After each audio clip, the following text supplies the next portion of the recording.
शुभ संध्या। विजय station में आपका बहुत बहुत स्वागत है।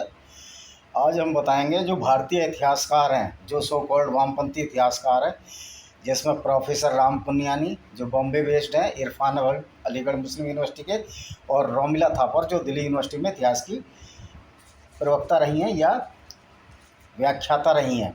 इन्होंने कितना झूठ परोसा है और कितना हिंदुओं को डिमोरलाइज किया, न जाने क्या कारण था। इन्होंने अब ये हिंदू होते हुए भी हिंदुओं से ही गद्दारी की और हिंदुओं को इतना डिमोरलाइज कर दिया।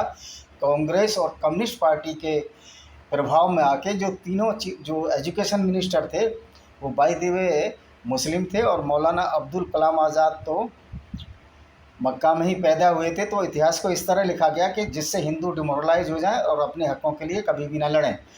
सबसे बड़ा झूठ राम पुनियानी जो बोला कि औरंगज़ेब ने एक मस्जिद को भी तोड़ा था बीजापुर में या गोलकुंडा में, लेकिन ये बिल्कुल बात सत्य नहीं है, क्योंकि बीजापुर में जो मस्जिद नहीं तोड़ी गई थी, बल्कि जो बीजापुर का जो गोलकुंडा का जो नवाब था वो इसको औरंगज़ेब को चौथ नहीं दे रहा था, तो इसलिए औरंगज़ेब वहाँ गया और जो मस्जिद के बजाय जो एक एक उसका मकबरा टॉम्ब था, टॉम्ब के नीचे एक ख़जाना छिपा रखा था उसने टॉम्ब के तलघर को तोड़ा, ना कि किसी मस्जिद को तोड़ा।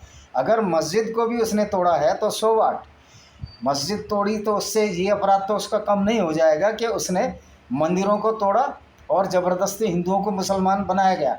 और एक रोमिला थापर इतिहासकार है, वो कहती हैं जो सोमनाथ मंदिर को जब तोड़ा गया तो उसका किसी भी हिंदू इतिहासकार ने वर्णन नहीं दिया है। इसका वर्णन किसी ईरान के इतिहासकार ने बताया। तो इससे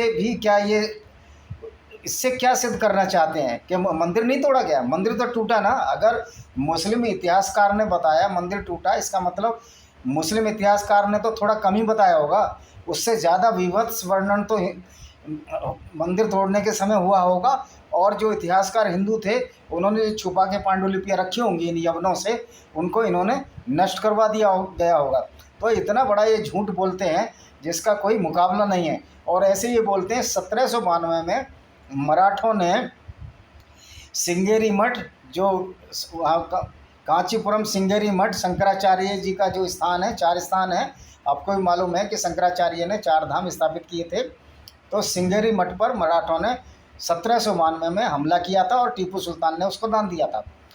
अब ये बताइए 1792 में टीपू सुल्तान खुद अंग्रेज़ों से डरा था, भयभीत था, और उसके खिलाफ उसकी इतनी हैसियत नहीं थी कि मंदिर में दान दे सके, क्योंकि मराठों से जब झगड़ा चल रहा था टीपू सुल्तान का 1792 में, तब मराठों की सेना में जो पिंडारी थे या लामांस थे, दोनों ही मुस्लिम थे। उन्होंने ही इस सिंगेरी मठ को लूटा था, उसका एक हाथी लूटा था और सोने चांदी और मूर्तियाँ छत कर दी थी। तो ये मुसलमान थे पिंडारी सारे के सारे, इसको हिस्ट्री में पढ़ लेना। ये वही भंडारी थे जिसका कालांतर में कर्नल सलीमन ने मध्य भारत में सफाया कर दिया था। उनके नाम से सलीमनाबाद एक स्टेशन भी है जबलपुर के पास। तो ये पिंडारी सारे मुस्लिम्स थे, और उसमें एक पिंडारी को टोंक की जागीर दी गई थी और उसको नवाब बनाया गया था। जो टोंक के जो नवाब हैं ये सब उस लुटेरे पिंडारी के ही वंशज हैं। तो इन पिंडारियों ने मंदिर तोड़ा था, सिंगेरी मठ का मंदिर तोड़ा और मठ को भी तोड़ा था, और हाथी भी ले गए थे जो एक हाथी था। ये सत्य बात है कि वो उपवास पर बैठे शंकराचार्य जो उस समय थे, लेकिन जब ये बात वहाँ पूना में पेशवा को पता लगी और सतारा में महाराज को पता लगी, तब उन्होंने चिट्ठी लिखी अपने सेनापतियों को कि इसका पुनरुद्धार या जीर्णोद्धार कराया जाए और जो क्षतिपूर्ति है सारी वापस दी जाए। और सारी क्षतिपूर्ति वापस दी गई और 10 या 12 भंडारियों को फांसी पर लटका दिया गया सिंगेरी मठ तोड़ने में। लेकिन मिस्टर राम पुनियानी कहते हैं कि शंकराचार्य के मठ पर भी हमला किया था और टीपू सुल्तान ने मदद दी थी। वो टीपू सुल्तान जिसने हज़ारों मंदिर तोड़े, हज़ारों ईसाई और हिंदुओं का ज़बरदस्ती खतना करा दिया और हज़ारों गायों को कत्ल करके पेड़ों पर टंगवा दिया, और 5000 नंबूद्रीपाद ब्राह्मणों को जिसने पेड़ों पर लटका के मार दिया। 14 जो ब्राह्मण उसके दरबार में थे, थोड़ी सी गलती पे 14 के हाथ पर अंगूठे कटवा दिए गए, और एक बाएं हत्था था उसका बाएं हाथ का अंगूठा कटवाया, 13 के दाएं हाथ के अंगूठे कटवाए। और जितने इतने इतने मंदिर तोड़े और जितने इन्होंने अत्याचार किए हिंदुओं पर, तो ये राम पुनियानी उसको झुठलाते हैं। ये कहते हैं कि कोई वो किसी को सताया नहीं। तो जितने भी इस्लामिक और जिहादी इन्वेडर्स थे वो क्या लड्डू पेड़े बांटने आए थे, या हमको बर्फ़ी और खोवा और मेवा और पिस्ता लेकर आए थे ऊँटों पे भर भर के? और राम पुनियानी के हो सकता है पुरखों को मिले हों या इसको भी कुछ मिले हों। तो ये वस्तुस्थिति ये है कि जो मंदिर तोड़े राम पुनियानी के हिसाब से, अगर मुग़लों ने नहीं तोड़े तो इसके ख़ानदान वालों ने तोड़े होंगे। ये उन मुग़लों से डर रहा है जिनकी हड्डियां अब कब्र में दबी बैठी हैं, सड़ी गली पड़ी हैं, वो कभी उठने वाले नहीं हैं। उनसे भी इसको इतना डर लग रहा है। नंबर 1 का झूठा इतिहासकार है ये और रोमिला थापर और इरफान हबीब, इन्होंने हिस्ट्री को इतना डिस्टॉर्टेड किया है, हिस्ट्री को इतना विकृत किया है कि हिंदुओं को एक कायर कौम के लिए दिखाया है। मुग़लों का राज कभी भी पूरे हिंदुस्तान पर नहीं रहा है। अगर मुग़ल इतने ही शक्तिशाली थे तो 1530 से और 1707 तक इनका राज्य क्यों सिमट गया? इन्होंने कितने साल राज किया अब आप लगा दीजिए। 1707 में औरंगजेब की मृत्यु हुई और 1530 में बाबर आया, तो 1630 और 1730 200 साल भी इन लोगों ने राज नहीं किया मुग़लों ने।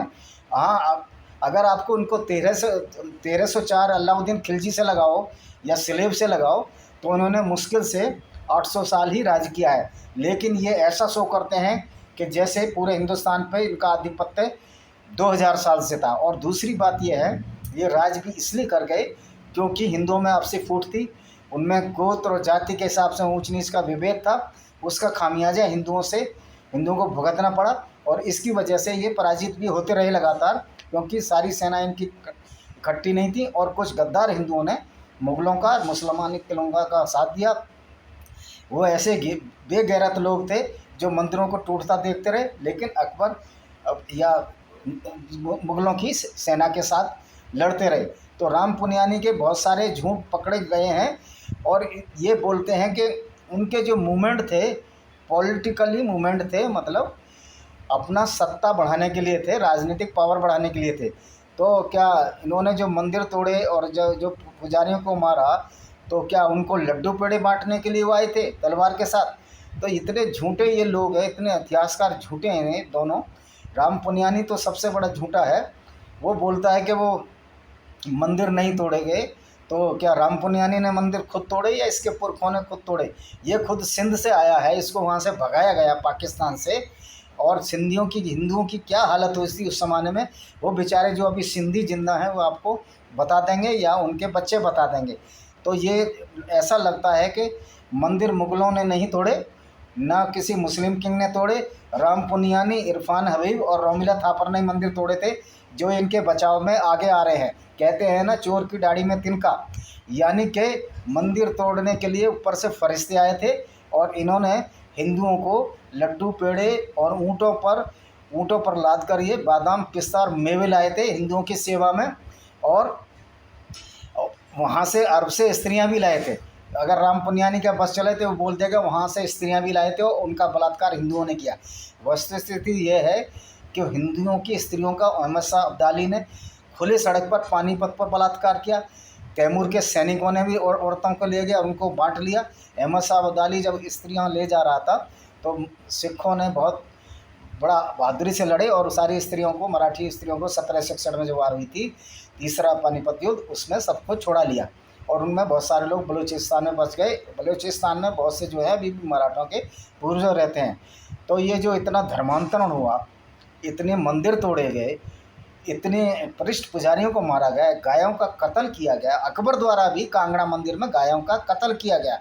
और ये एक झूठ बात बता दी कि अकबर ने छत्र चढ़ाया था और वो किस धातु का, ये अभी तक पता नहीं लगा। ये सब झूठ बात है, ना उसने छत्र चढ़ाया था, ये ज़बरदस्ती इतिहासकारों ने उसमें गढ़ दिया है।